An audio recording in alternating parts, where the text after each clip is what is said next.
6:45 in the morning here in California, and we are live from the EPARTRADE studio in Los Angeles.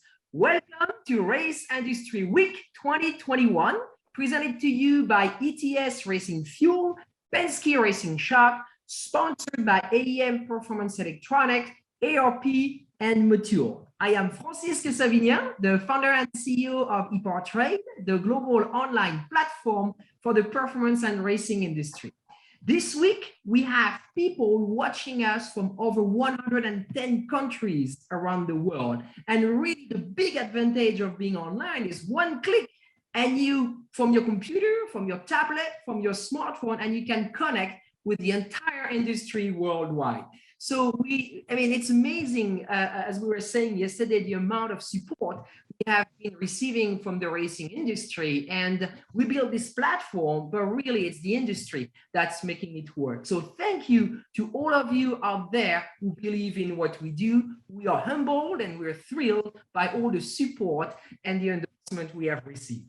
So with me this morning are Judy King, the co-founder of EPARTRADE, Paul Steiner, the founder, president, and CEO of Racer Media and Marketing, and a very special guest, someone who needs no introduction, 3 times NASCAR crew chief champion, Mr. Jeff Hammond. Judy? Yeah, so not only do we want to thank our sponsors for supporting this week, we do want to thank all the racing businesses that actually use the platform, some every single day. Suppliers that are showcasing their racing content like they would at a trade show, all their latest and newest product technology, and the buyers that reach out to them through that one click, like you said. So it's working every single day. I love seeing the activity on the platform. It's heartwarming because it's a new way of doing business that we've developed here. So it's working, and I thank everybody. So Mr. Paul, on to you. Judy, it seems like just 10 minutes ago we all said goodnight to each other. You did. Yes. It's good to see both of you are still alive after what was 2 marathon days of terrific panels and panel discussions. I'm really excited to be back today because we start off with Jeff Hammond, who followed Jeff in his career both in broadcast, obviously, and in racing. So we have one of the smartest cats in the business that'll be with us tomorrow on a very special panel with Ray Evernham. So Jeff, let's talk about that a little bit. And welcome. And thank you for all the great work you've been doing this week. Well, you're very kind. Thank you very much. And good morning to everybody that I can see, Francis and Judy. I hope that the day is treating you well and the night was not too short in between all the stuff I know you guys are trying to make sure is organized and ready to go for the next day. But no, it's been a lot of fun so far. Excited about tomorrow, but also excited about the day.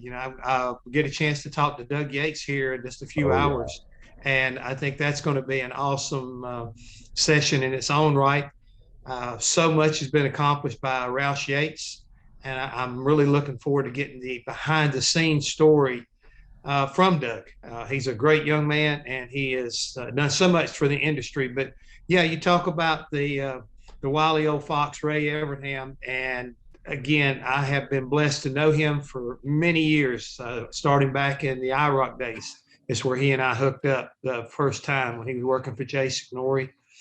And fortunately for my driver, Darrell Waltrip, he got invited to several of them. So I got a chance to spend some time around Ray, understand his evolution and growth in IROC, which he was taught by Jason Norrie how to get organized, and in watching him bring that, I guess you might say, that ability and that desire into NASCAR and build it into one of the most impressive Hall of Fame careers that we've ever seen.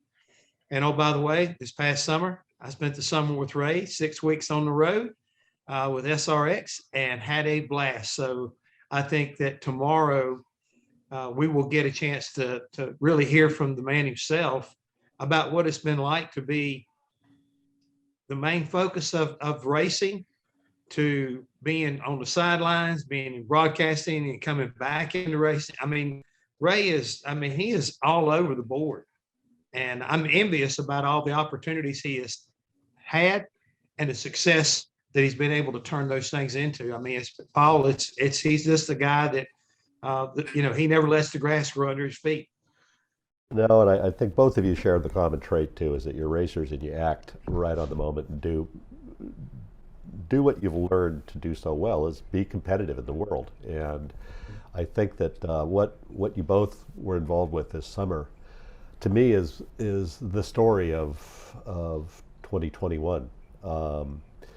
It reconnected the foundation of motorsports to the top of motorsports again. Yeah, I think there was honestly there was a disconnect between the grassroots end of short track racing and the top of the sport, and the fan base responded. We saw just an eruption of interest on all of our platforms and social media.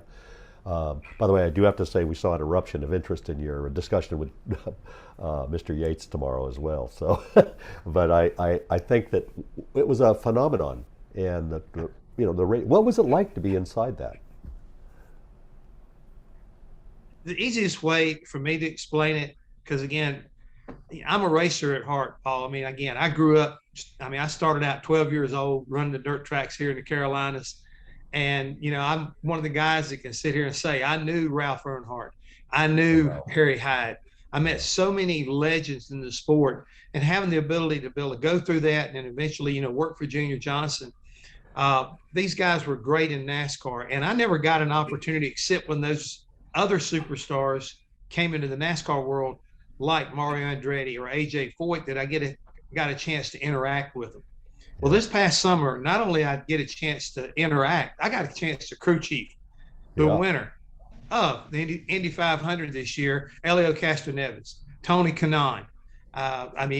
There's so many drivers that I never would have dreamed I'd had an opportunity to be around, and much less be asking, what do you think about? What are you feeling here? Can I help you help yourself?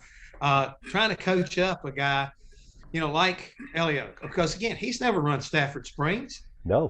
There's so many racetracks they had never been to. Slinger, the look on their face when they first saw this racetrack, it's like, oh my gosh, we're in a bowl, and it was so much fun to watch them go through that adjustment and adaptation to this, one-off race car that Ray engineered and designed. It was a lot of fun. And on top of that, to be able to say that I've won a race with Tony Stewart at his home track, Eldora, I put that trophy right up there alongside my Daytona 500 trophy. I mean, it's that kind of a feeling that you have accomplished something that very few people do. And working with world champions and Indy 500 winners, it just kind of helps round out my career, I guess you'd say. And I'm so blessed to be able to sit down and start making a list of people that I have come in contact with and understand that I've been around racing royalty. I've been to Goodwood. I've been places that people talk about but never got to go. And I get giddy when I get thinking about all my years in the sport and all the great things that have come my way because of it. Well, and you share it well too. I think when we were talking about this panel or this discussion with Ray, I did say you should have been a writer, and that would have been a demotion from what you actually do, I guess. But you're really good at expressing this and the passion, because it comes from your heart. I can feel it when you talk about it, and that is what was so exciting about this SRX experience. No, and I agree with you. I think it opened some people's eyes around the world. I was actually looking at I guess you call it a tweet this morning on Twitter, that they're having the big Save the Racetrack at North Wilkesboro, and they found a clip on that final race in 1996 where they interviewed Darrell Waltrip, and he was basically forecasting the fact that, hey, we got to quit taking and figure out a way how to give back. Otherwise, what we've had, we're going to lose. Yeah. And basically, I think it was an attempt to making sure that people understand the guys on the short tracks are just as important as the ones that are at Daytona or Indianapolis. And if we lose those people, then we lose a really big part what makes the sport great. And I really believe that SRX has exposed that once again. I think a lot of the other things that are going on around the industry, not just in NASCAR, but there's a lot of racetracks that have always been maybe not looked upon with all the greatness of a Watkins Glen or something, but they're starting to find their way because you know what? They appeal to the racer. They appeal to the fans. Yes. And that's where our bread and butter comes from. We don't have those people showing up and tailgating and buying tickets to, to sit in the grandstands and bring their family. Then we're gonna die. I mean, the industry as a whole needs to realize that. And if we don't reconnect, my opinion only, if we don't reconnect with our fan base, we're going to lose that. And once we lose it, it will take forever, if it ever does come back the way we really would like for it to. I mean, I still remember how important it was to the fans to get through some of these short tracks, even Charlotte Motor Speedway, get down in the garage area and get autographs from their favorite driver, most notably Richard Petty. That's what has made Richard Petty the king of NASCAR for all these years, because he would take time, no matter what he was doing, to sign an autograph.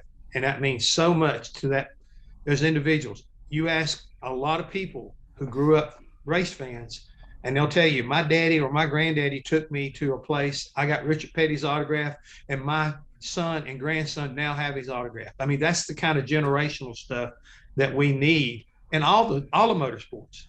All the motorsports. We do, Jeff, and you touched on the heart of this. I mean, I grew up Friday and Saturday night at a short track. My father and I would be there around a half dozen to a dozen times a year, and racer exists because of this and the passion that sparked. And seeing a race car move under the lights at night when you're a kid and being able to get down into the infield and meet your heroes. That never leaves your heart.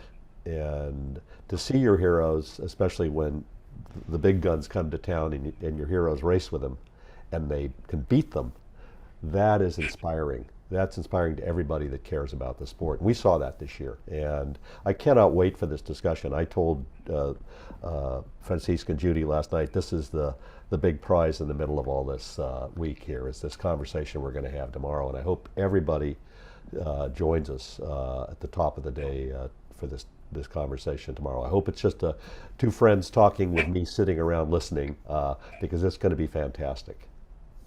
Well, unlike I made a comment to you back that it's almost like we need to be sitting at a bar drinking a glass of wine or a cold beer.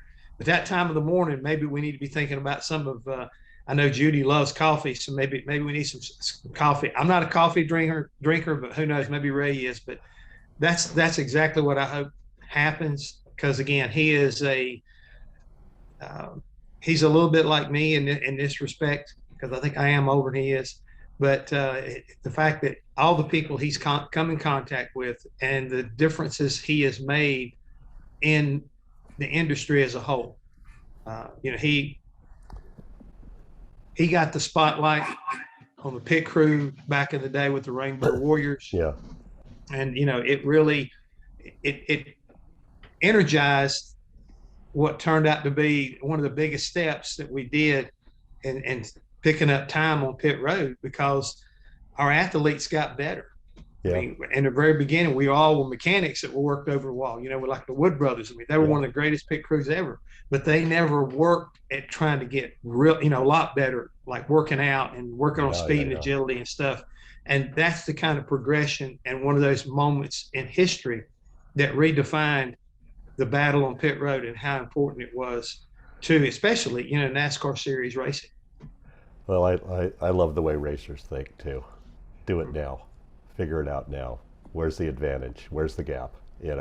And obviously you guys found a gap in the marketplace with what was created here with SRX, and you went for it big time, and I think you won big time. So, thanks for joining us tomorrow. I think you're going to help carry me in this one. So thank you for helping an old man. You don't need any help, buddies. Like I said, it's just going to be a bunch of us sitting there, doing a little yin, a little yang along the way. And hopefully we'll be laughing and not get too technical. Just like I say, we just want to, I think, just share our racing experiences. And I think that's one of the beautiful parts about racers.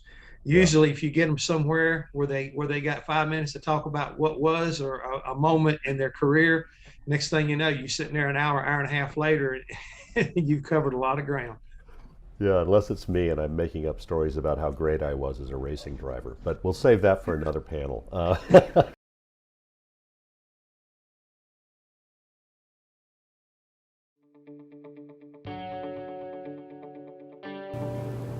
The concept for EPARTRADE is basically, in my opinion, there's a big hole in the internet. So the internet started many years ago, but there's never been an online business community for racers on the World Wide Web. The need for EPARTRADE is actually quite obvious. Basically, people in the business of auto racing need a place online to hang out and to get their problems solved. It's extremely simple for a buyer or for a supplier to interact on the platform. The first thing you need to do is sign in, which is free. And the second thing is, when you see a product that you're interested in, all you need to do is click on request more information.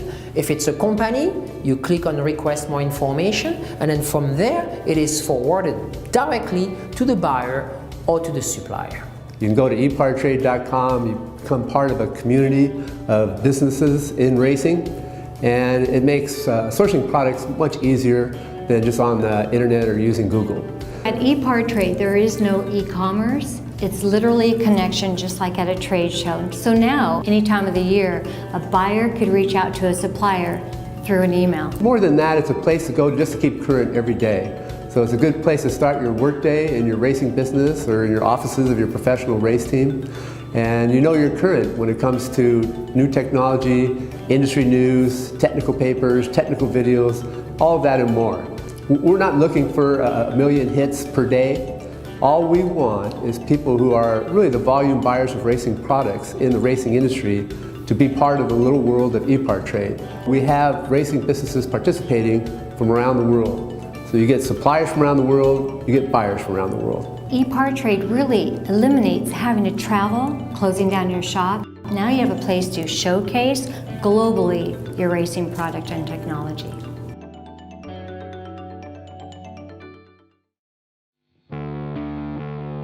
There are two types of people, racers and everyone else. Racer Magazine is for those who believe that racing is a way of life. Racer embodies the excellence that defines a sport driven by passion, courage, and ingenuity.